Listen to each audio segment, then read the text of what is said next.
बोल वृंदावन बिहारी लाल की जय। गीता का 18वां अध्याय। अर्जुन बोले, हे महाबाहो, हे अंतर्यामी, हे वासुदेव, मैं संन्यास और त्याग के तत्व को पृथक पृथक जानना चाहता हूँ। श्री भगवान बोले, कितने ही पंडित जन तो काम कर्मों के त्याग को संन्यास समझते हैं तथा दूसरे विचार कुशल पुरुष सब कर्मों के फल के त्याग को त्याग कहते हैं। कई एक विद्वान ऐसा कहते हैं कि कर्म मात्र दोष युक्त है, इसलिए त्यागने के योग्य है, और दूसरे विद्वान कहते हैं कि यज्ञ, दान और तप रूप कर्म त्यागने योग्य नहीं है। हे पुरुष श्रेष्ठ अर्जुन, संन्यास और त्याग इन दोनों में से पहले त्याग के विषय में तू मेरा निश्चय सुन, क्योंकि त्याग सात्विक, राजस और तामस भेद से 3 प्रकार का कहा गया है। यज्ञ, दान और तप रूप कर्म त्याग करने के योग्य नहीं है, बल्कि वह तो अवश्य कर्तव्य है, क्योंकि यज्ञ, दान और तप ये तीनों ही कर्म बुद्धिमान पुरुषों को पवित्र करने वाले हैं। इसलिए हे पार्थ, इन यज्ञ, दान और तप रूप कर्मों को तथा और भी संपूर्ण कर्तव्य कर्मों को आसक्ति और फलों का त्याग करके अवश्य करना चाहिए। यह मेरा निश्चय किया हुआ उत्तम मत है।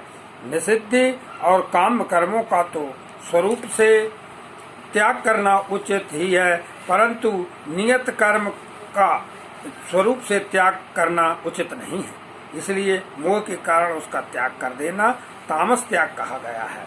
जो कुछ कर्म है वह सब दुख रूप ही है, ऐसा समझकर यदि कोई शारीरिक क्लेश के भय से कर्तव्य कर्मों का त्याग कर दे तो वह ऐसा राजस त्याग करके त्याग के फल को किसी प्रकार भी नहीं पाता।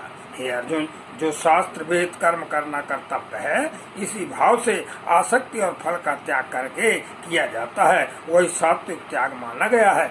जो मनुष्य अकुशल कर्म से तो द्वेष नहीं करता और कुशल कर्म में आसक्त नहीं होता, वह शुद्ध सत्व गुण से युक्त पुरुष संशय रहित, बुद्धिमान और सच्चा त्यागी है। क्योंकि शरीरधारी किसी भी मनुष्य के द्वारा संपूर्णता से सब कर्मों का त्याग किया जाना शक्य नहीं है, इसलिए जो कर्म फल का त्यागी है वही त्यागी है, यह कहा जाता है। कर्म फल का त्याग न करने वाले मनुष्यों के कर्मों का तो अच्छा, बुरा और मिला हुआ ऐसे 3 प्रकार का फल मरने के पश्चात अवश्य होता है, किंतु कर्म फल का त्याग कर देने वाले मनुष्यों के कर्मों का फल किसी काल में भी नहीं होता। हे महाबाहु, संपूर्ण कर्मों की सिद्धि के ये 5 हेतु कर्मों का अंत करने के लिए उपाय बतलाने वाले सांख्य शास्त्र में कहे गए हैं, उनको तू मुझसे भली भांति जान। इस विषय में अर्थात कर्मों के सिद्धि में अधिष्ठान और कर्ता तथा भिन्न भिन्न प्रकार के कारण एवं नाना प्रकार की अलग अलग चेष्टाएं और वैसे ही 5वां हेतु देव है। मनुष्य मन, वाणी और शरीर से शास्त्रानुकूल अथवा विपरीत जो कुछ भी कर्म करता है उसके ये 5 कारण हैं, परंतु ऐसा होने पर भी जो मनुष्य अशुद्ध बुद्धि होने के कारण उस विषय में यानी कर्मों के होने में केवल शुद्ध स्वरूप आत्मा को कर्ता समझता है, वह मलिन बुद्धि वाला अज्ञानी यथार्थ नहीं समझता। जिस पुरुष के अंतःकरण में मैं करता हूँ ऐसा भाव नहीं है, तथा जिसकी बुद्धि सांसारिक पदार्थों में और कर्मों में लिपायमान नहीं होती, वह पुरुष इन सब लोगों को मारकर भी वास्तव में ना तो मारता है और ना पाप से बांधता है। ज्ञाता, ज्ञान और ज्ञेय ये 3 प्रकार के कर्म प्रेरणा हैं और कर्ता। कर्म प्रेरणा है और कर्ता। कर्ता, करण तथा क्रिया ये 3 प्रकार का कर्म संग्रह है। गुणों की संख्या करने वाले शास्त्र में ज्ञान और कर्म तथा कर्ता गुणों के भेद से 3 प्रकार के ही कहे गए हैं, उनको भी तू मुझसे भली भांति सुन। जिस ज्ञान से मनुष्य पृथक पृथक सब भूतों में एक अविनाशी परमात्मा भाव को विभाग रहित संभाव से स्थित देखता है, उस ज्ञान को तू सात्विक जान। किंतु जो ज्ञान अर्थात जिस ज्ञान के द्वारा मनुष्य संपूर्ण भूतों में भिन्न भिन्न प्रकार के नाना भावों को अलग अलग जानता है, उस ज्ञान को तुम राजस जान। परंतु जो ज्ञान एक कार्य रूप शरीर में ही संपूर्ण के सदृश आसक्त है तथा जो बिना युक्ति वाला तात्विक अर्थ से रहित और तुच्छ है, वह तामस कहा गया है। जो कर्म शास्त्र विधि से नियत किया हुआ और कर्तापन के अभिमान से रहित हो तथा फल न चाहने वाले पुरुष द्वारा बिना राग द्वेष के किया गया हो, वह सात्विक कहा जाता है। परंतु जो कर्म बहुत परिश्रम से युक्त होता है तथा भोगों को चाहने वाले पुरुष द्वारा या अहंकार युक्त पुरुष द्वारा किया जाता है, वह कर्म राजस कहा गया है। जो कर्म परिणाम, हानि, हिंसा और सामर्थ्य को न विचार कर केवल अज्ञान से आरंभ किया जाता है, वह तामस कहा जाता है। जो कर्ता संग रहित, अहंकार के वचन न बोलने वाला, धैर्य और उत्साह से युक्त तथा कार्य के सिद्ध होने और न होने में हर्ष शोक आदि विकारों से रहित है, वह सात्विक कहा जाता है। जो कर्ता आसक्ति से युक्त, कर्मों के फल को चाहने वाला और लोभी है तथा दूसरों के कष्ट देने के स्वभाव वाला, अशुद्धाचारी और हर्ष शोक से लिप्त है, वह राजस कहा गया है। जो कर्ता आयुक्त, शिक्षा से रहित, घमंडी, धूर्त और दूसरों की जीविका का नाश करने वाला तथा शोक करने वाला, आलसी और दीर्घ सूत्री है, वह तामस कहा जाता है। हे धनंजय, अब तुम बुद्धि का और धृति का भी गुणों के अनुसार 3 प्रकार का भेद मेरे द्वारा संपूर्णता से विभाग पूर्वक कहा जाने वाला सुन। हे पार्थ, जो बुद्धि प्रवृत्ति मार्ग और निवृत्ति मार्ग को, कर्तव्य और अकर्तव्य को, भय और अभय को तथा बंधन और मोक्ष को यथार्थ जानती है, वह बुद्धि सात्विकी है। हे पार्थ, मनुष्य जिस बुद्धि के द्वारा धर्म और अधर्म को तथा कर्तव्य और अकर्तव्य को भी यथार्थ नहीं जानता, वह बुद्धि राजसी है। हे अर्जुन, जो तमोगुण से घिरी हुई बुद्धि अधर्म को भी यह धर्म है ऐसा मान लेती है तथा इसी प्रकार अन्य संपूर्ण पदार्थों को भी विपरीत मान लेती है, वह बुद्धि तामसी है। हे पार्थ, जिस अव्यभिचारिणी धारण शक्ति से मनुष्य ध्यान योग के द्वारा मन, प्राण और इंद्रियों की क्रियाओं को धारण करता है, वह घृति सात्विकी है। परंतु हे प्रतापपुत्र अर्जुन, फल की इच्छा वाला मनुष्य जिस धारणा शक्ति के द्वारा अत्यंत आसक्ति से धर्म, अर्थ और कामों को धारण करता है, वह धारण शक्ति राजसी है। हे पार्थ, दुष्ट बुद्धि वाला मनुष्य जिस धारण शक्ति के द्वारा निद्रा, भय, चिंता और दुख को तथा उन्मत्तता को भी नहीं छोड़ता अर्थात धारण किए रहता है, वह धारण शक्ति तामसी है। हे भरत श्रेष्ठ, अब 3 प्रकार के सुख को भी तू मुझसे सुन। जिस सुख में साधक मनुष्य भजन, ध्यान और सेवादि के अभ्यास से रमण करता है और जिससे दुखों के अंत को प्राप्त हो जाता है, जो ऐसा सुख है, वह आरंभ काल में यद्यपि विष के तुल्य प्रतीत होता है, परंतु परिणाम में अमृत के तुल्य है। इसलिए वह परमात्मा विषयक बुद्धि के प्रसाद से उत्पन्न होने वाला सुख सात्विक कहा गया है। जो सुख विषय और इंद्रियों के संयोग से होता है, वह पहले भोग काल में अमृत के तुल्य प्रतीत होने पर भी परिणाम में विष के तुल्य है, इसलिए वह सुख राजस कहा गया है। जो सुख भोग काल में तथा परिणाम में भी आत्मा को मोहित करने वाला है, वह निंद्रा, आलस और प्रमाद से उत्पन्न सुख तामस कहा गया है। पृथ्वी में या आकाश में अथवा देवताओं में तथा इनके सिवा और कहीं भी ऐसा कोई भी सत्व नहीं है जो प्रकृति से उत्पन्न इन तीनों गुणों से रहित हो।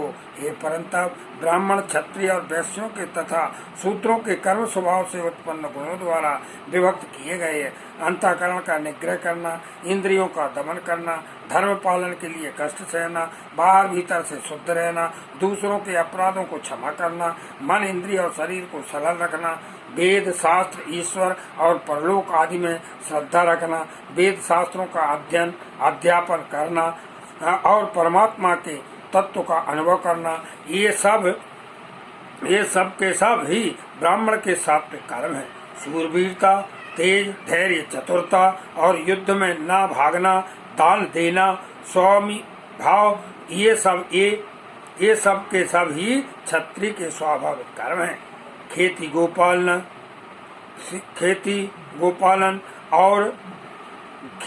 गौपालन और क्रय विक्रय रूप सत्य व्यवहार ये वैश्य के स्वाभाविक कर्म हैं तथा सब वर्णों की सेवा करना शूद्र का भी स्वाभाविक कर्म है।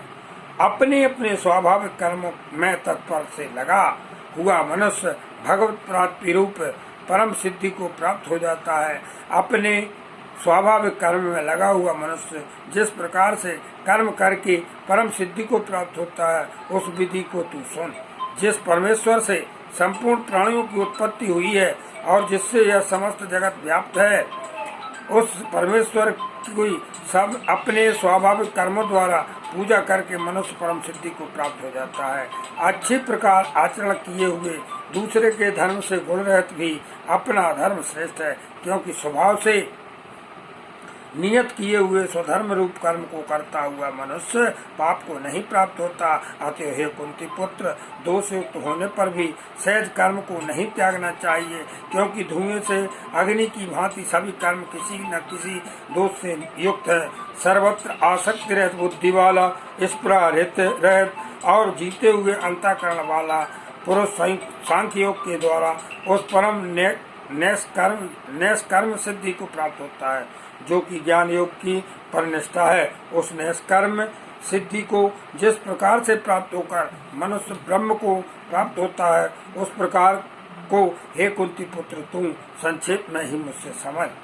विशुद्ध बुद्धि से युक्त तथा हल्का सात्विक और नियमित भोजन करने वाला, शब्द आदि विषयों का त्याग करके एकांत और शुद्ध देश का सेवन करने वाला, सात्विक धारण शक्ति के द्वारा अंतःकरण और इंद्रियों का संयम करके मन, वाणी और शरीर को वश में कर लेने वाला, राग द्वेष को सर्वथा नष्ट करके भली भांति दृढ़ वैराग्य का आश्रय लेने वाला तथा अहंकार, बल, घमंड, काम और क्रोध परिग्रह का त्याग करके निरंतर ध्यान योग के परायण रहने वाला, ममता रहित और शांति युक्त पुरुष सच्चिदानंद घन ब्रह्म में अभिन्न भाव से स्थित होने का पात्र हो जाता है।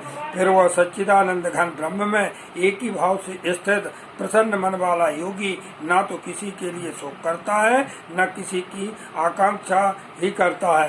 ऐसा समस्त प्राणियों में समभाव वाला योगी मेरी परास भक्ति को प्राप्त हो जाता है। उस पराभक्ति के द्वारा वह मुझ परमात्मा को मैं जो हूँ और जितना हूँ ठीक वैसा का वैसा तत्व से जान लेता है तथा उस भक्ति से मुझको तत्व से जानकर तत्काल ही मुझ में प्रविष्ट हो जाता है।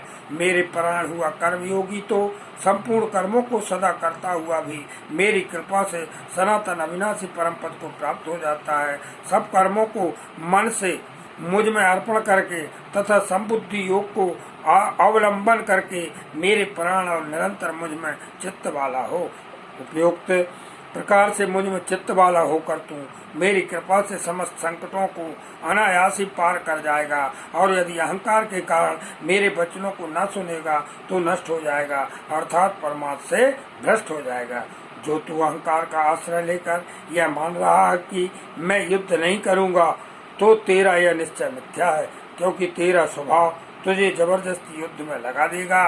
और हे कुंती पुत्र, जिस कर्म को तू मोह के कारण करना नहीं चाहता, उसको भी अपने पूर्वकृत स्वाभाविक कर्म से बंधा हुआ परवश होकर करेगा। हे अर्जुन, शरीर रूप यंत्र में आरूढ़ हुए संपूर्ण प्राणियों को अंतर्यामी परमेश्वर अपनी माया से उनके कर्मों के अनुसार भ्रमण कराता हुआ सब प्राणियों के हृदय में स्थित है। हे भारत, तू सब प्रकार से उस परमेश्वर की ही शरण में जा।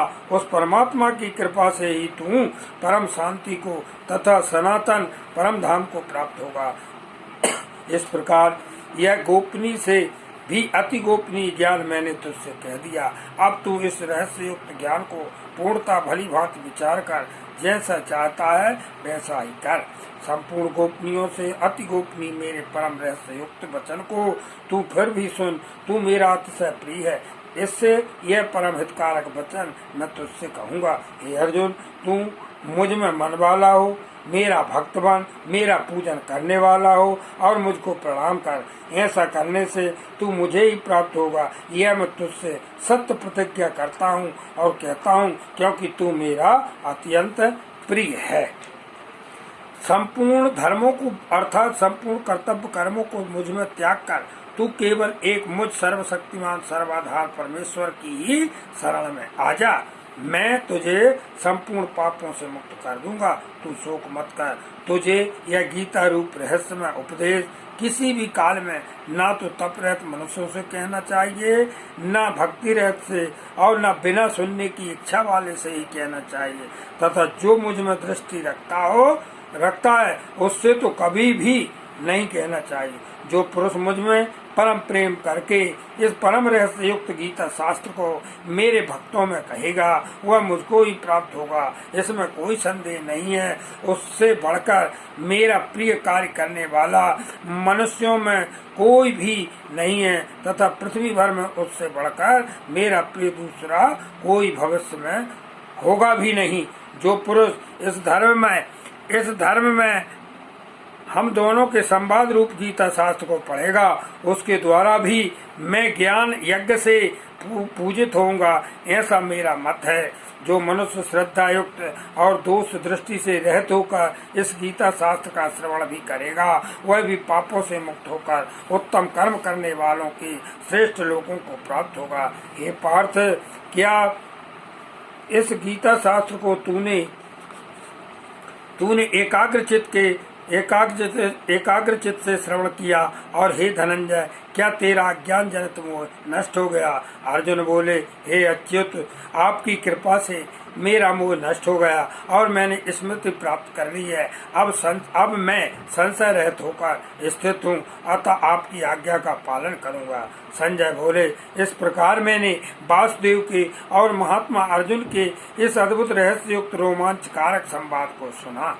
श्री व्यास जी की कृपा से दिव्य दृष्टि पाकर मैंने इस परम गोपनीय योग को अर्जुन के प्रति कहते हुए स्वयं योगेश्वर भगवान श्री कृष्ण से प्रत्यक्ष सुना है। हे राजन, भगवान श्री कृष्ण और अर्जुन के इस रहस्युक्त कल्याणकारक और अद्भुत संवाद को पुनः पुनः स्मरण करके मैं बार बार हर्षित हो रहा हूँ। हे राजन, श्री हरि के उस अत्यंत विलक्षण रूप को भी पुनः पुनः स्मरण करके मेरे चित्त में महान आश्चर्य होता है और मैं बार बार हर्षित हो रहा हूँ। हे राजन, जहाँ योगेश्वर भगवान श्री कृष्ण है और वहाँ गांडीव धनुषधारी अर्जुन है, वहीं पर श्री विजय विभूति और अचल नीति है, ऐसा मेरा मत है। इति श्री रेवाखंडे गीता का 18वां अध्याय समाप्त। बोल वृंदावन बिहारी लाल की जय।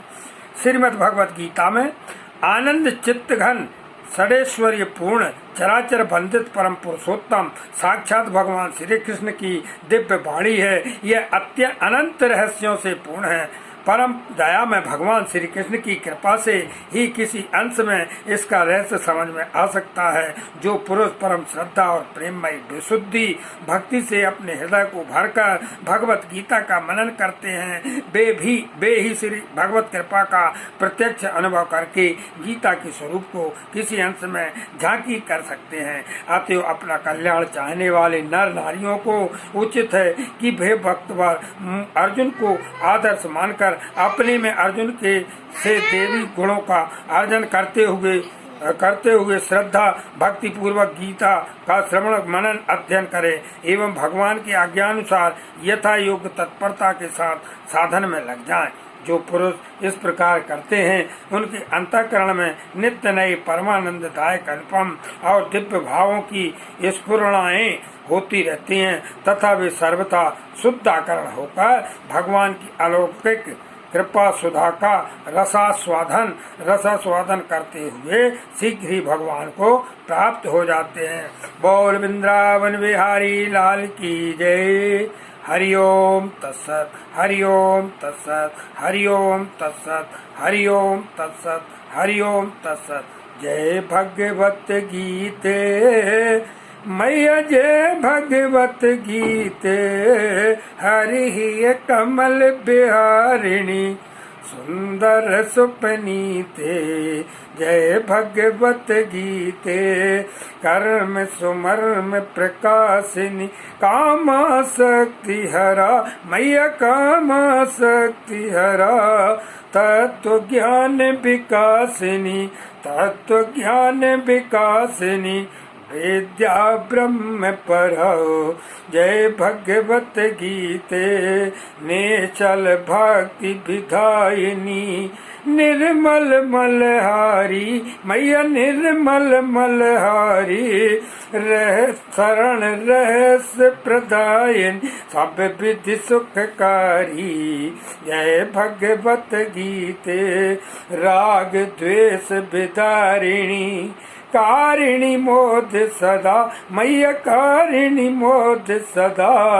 भव भय हारिणी तारिणी भव भय हारिणी तारिणी परमानंद प्रदाओ। जय भगवत गीते। आसुर भाव विनाशिनी नासिन तम रजनी मैया नासिन तम रजनी। देवी सद्गुण दायिनी देवी सद्गुण दायिनी हरि रस का सजनी। जय भगवत गीते। समता त्याग सिखावनी हरि मुख की बानी मैया हरि मुख की बानी। सकल शास्त्र की स्वामी सकल शास्त्र की स्वामी श्रुतुओं की रानी। जय भगवत गीते। दया सुधा पर सावनी मातु कृपा कीजे मैया मातु कृपा कीजे। हरिपद प्रेम दान कर हरिपद प्रेम दान कर अपनों कर लीजिए। जय भगवत गीते। जय भगवत गीते मैया जय भगवत गीते। हरि कमल बिहारिणी सुंदर सुपनीते। जय भगवत गीते। बोल वृंदावन बिहारी लाल की जय। कर्पूर गौरम करुणावतारम संसार सारम भुजगेंद्र हौरम सदा वसंतम हृदयारविंदे भवम भवानी सहितम नमामि। मंदारमाला कुलतालकाय कपालमाला इत सिंहराय दिगंबराय च दिगंबराय नमः शिवाय च नमः शिवाय। त्वमेव माता च पिता त्वमेव बन्धो च सखा त्वमेव विद्या द्रविणं त्वमेव सर्वं मम देव देव। बोल वृंदावन बिहारी लाल की जय। माता पिता की जय गौ माता की जय नांगवेल माता की जय।